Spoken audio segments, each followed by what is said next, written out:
The enemy within awaits your recognition. The question is, are you ready to meet it? Imagine waking up tomorrow to discover that your greatest enemy has vanished.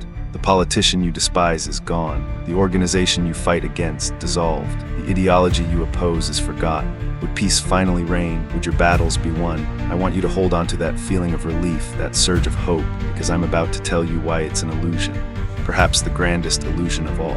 Every night, millions of us lay awake, hearts racing, minds churning with anger at the others, those we blame for our world's wounds. Yet in the pristine solitude of those sleepless hours, who truly torments us, who authors our anxieties, crafts our fears, and whispers those endless loops of conflict into our consciousness? The answer lies not in the world outside our windows, but in the labyrinth within our soul. Ibn al-Arabi, the great Andalusian mystic, wrote, "The most difficult war to wage is against one's own soul." Think about the last time you scrolled through social media, feeling your blood pressure rise at a political post. You blame the person for spreading misinformation, for being ignorant, for causing division. But pause for a moment. What within you created that intense reaction? Was it truly about their post, or was it about your own fears and insecurities about the world? This inner adversary manifests in our daily lives in ways we barely notice. You snap at your partner for leaving dishes in the sink, convinced they're being inconsiderate. But is your anger really about the dishes, or about your own unmet need for control, your fear of being disrespected?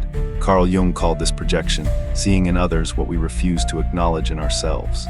Al-Kindi, the 9th century philosopher, spoke of suffering as a function of our own expectations. Sitting in traffic, frustration mounts. We blame the cars, the city, the other drivers. But as Al-Kindi would point out, our suffering comes not from the traffic itself, but from our resistance to what is. The person who cut you off becomes a villain in your story when in reality, they are simply a mirror reflecting your need for control.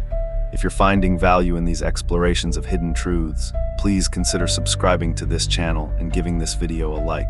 Consider workplace conflicts. Sarah from accounting isn't just being difficult about your expense reports. Your reaction to her reveals your own relationship with authority, with rules, and with being questioned.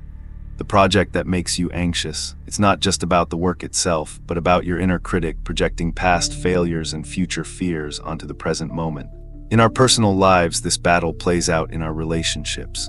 The Buddhist concept of avidya, fundamental ignorance, teaches us that we often misinterpret reality. When we accuse our partner of never listening, we rarely consider our own failure to communicate clearly. When we feel abandoned, how often do we examine the walls we've built around our own hearts? Al-Ghazali, the great Islamic philosopher, observed that the naive soul believes its enemies are external, while the wise soul recognizes that the true battle lies within. We blame our boss for our career stagnation, never seeing how our own fear of failure keeps us from taking risks. We resent a colleague's success, blind to how our own self-doubt holds us back. Modern psychology, through researchers like Daniel Kahneman, shows us how our minds create narratives that support our existing beliefs. Think about political discussions at family dinners. We're not really arguing about policies, we're defending our identity, our worldview, our sense of self. The uncle you can't stand isn't just wrong about immigration. He's threatening your self-image as a compassionate, informed person. In our digital age, this inner enemy has new battlegrounds. Social media is a hall of mirrors, each outraged post reflecting our own insecurities. The person you're about to argue with in the comments section, are you truly debating them or confronting parts of yourself you've yet to examine? The content that unjares you, the posts you can't scroll past, they're keys to understanding your own inner landscape. Rumi wrote, "Yesterday I was clever, so I wanted to change the world. Today I am wise, so I am changing myself." This wisdom applies to activism. How often do we protest, sign petitions, and engage in online advocacy while neglecting the biases and prejudices that live in our own hearts? The change we seek outside must first take root within.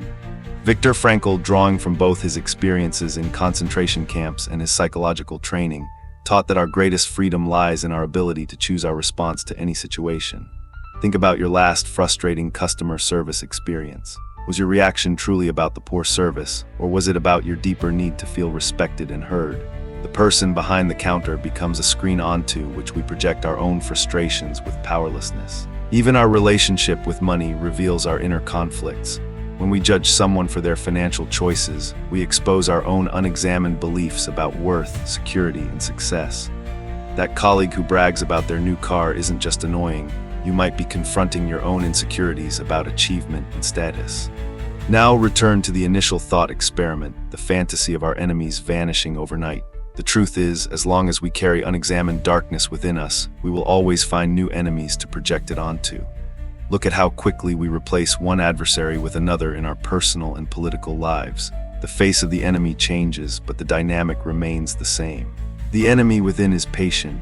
It allows us to exhaust ourselves fighting phantom foes, knowing that each external battle strengthens its hold over us. But once recognized, once brought into the light of consciousness, it begins to lose its power. Peace is not the absence of conflict, but the presence of understanding.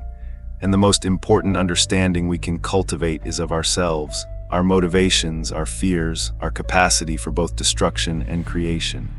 So I leave you with this question: the enemies in your life, what if they are not obstacles but messengers? What if they are pointing to the very places within you that need healing? The enemy within awaits your recognition. The question is, are you ready to meet it? If you liked this video or benefited from any of the content, I humbly ask that you kindly hit the liked button and subscribe to my channel to get up-to-date content that will make you think and reflect. Thank you.